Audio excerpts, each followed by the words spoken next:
Hello everyone, welcome back to Yagher Reviews. As we are continuing the Hellraiser franchise review, we come on to Hellraiser 4 Bloodline, so let's get into it here.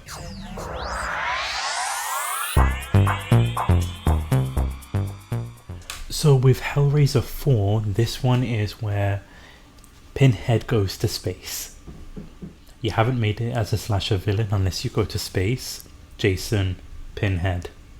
So with this one, I like what they did where they took on, basically it's three different timelines. You've got the past, technically the present, and the future, exploring these different elements of the lament configuration, which was bold, and for me, I think it did work. So the opening sequences is that we're at the space station. It's the year 2127. This character, Dr. Paul Merchant, I say Merchant because of his heritage of bloodline, which we'll get into. Dr. Merchant, I'm going to call him Merchant. Like, he sealed himself in this room and he's got this robot who's trying to open up the lament configuration, which I think is a brilliant idea of using a robot to open up the box so that nothing happens to yourself. So he's doing this, trying to open up the box. He's by himself. He's made everybody leave the space station. And as this robot is like opening up the lament configuration, these armed guards break in, take away this doctor, and essentially destroying his robot in the process. So then we get the main, I believe it was the leader of these guards, sitting him down. He's basically telling them that they have no time, that they need to like get out of here. He's working on something that's highly dangerous, and proceeds by telling a story dating back to 1796. So he's basically explaining the storyline and how this box was created. And so we begin with the story dating to 1796, and his ancestor Philippe Lemarchant, who is a toy maker. He's the one that initially created this lament configuration, this puzzle box, by the design of the commissioner person who he eventually hands this box over to. So as he gives this box over to this person, him and his assistant take this box, you end up finding out that they took this female person and they sacrifice her skin by opening up this portal, sacrificing her skin to unleash this demon called Angelique. So this toy maker witnesses all of this, so he runs home because he's trying to create this puzzle box to balance out what the opening portal box did. So he's trying to like balance this out to prevent this and close this portal basically. So as he's like working on this, he's trying to go back to the house to basically steal this box back, only to come to find out that Angelique and the assistant Jacques, I think that's how you say his name, they are hooking up together. They've ended up killing the commissioner, the person that ordered this box to be created. And with Jacques, he tells Angelique to kill this toy maker because he's basically ordering her around. He's managed to like get control of this demon. And as she kills him, they explain that their bloodline is now cursed because of all of this.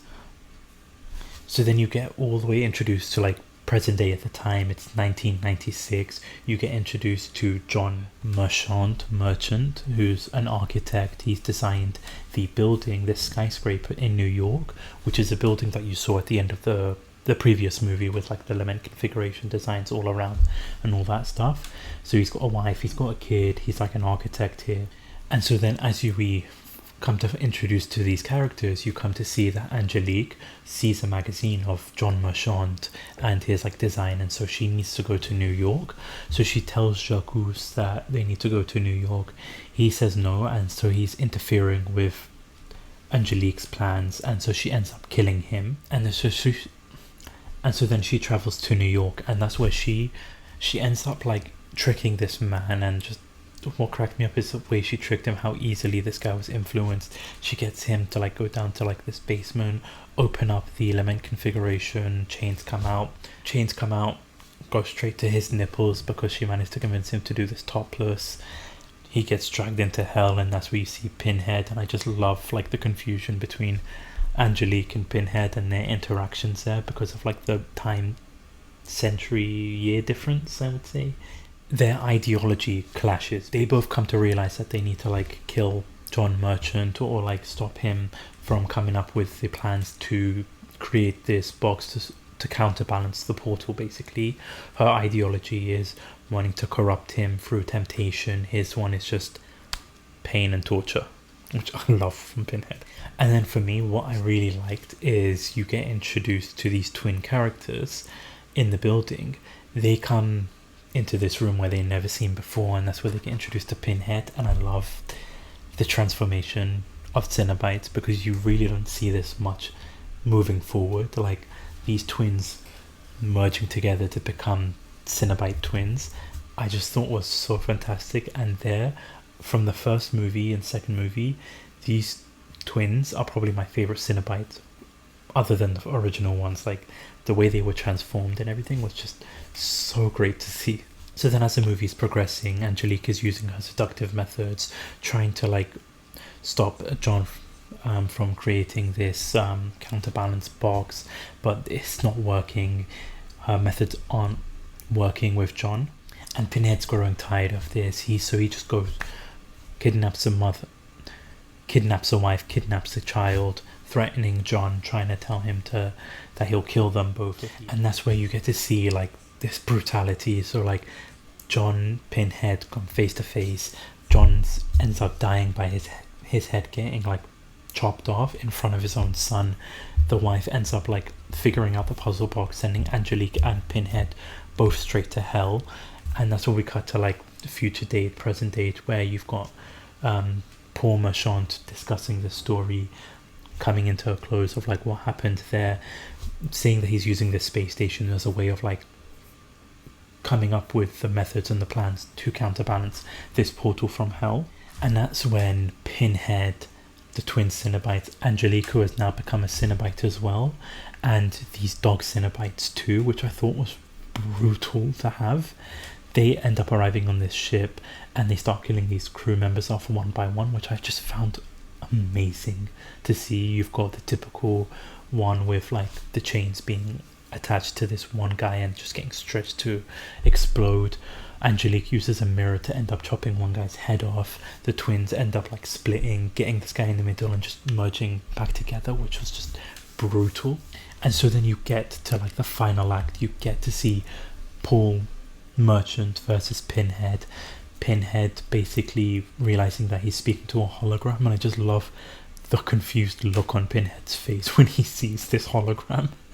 And you see Paul Merchant and this person he's been telling this whole story with on this ship, they managed to escape, and he managed to like come up with a way to find the plan, and then this whole spaceship ends up blowing up, killing Pinhead, all the Cenobites. They've managed to close the portal to hell. And you sort of get the end of this whole like 4-movie trilogy, which to me, like, these 4 movies are very fun to watch back to back, because then afterwards there it's more of like psychological thriller, Pinhead messing with your mind type thing, which we'll discuss in each of those movies. But for this movie, it was very fun to watch. I thoroughly enjoyed it. I really think this was a good movie, and it was enjoyable with the way they like explained everything in the timelines.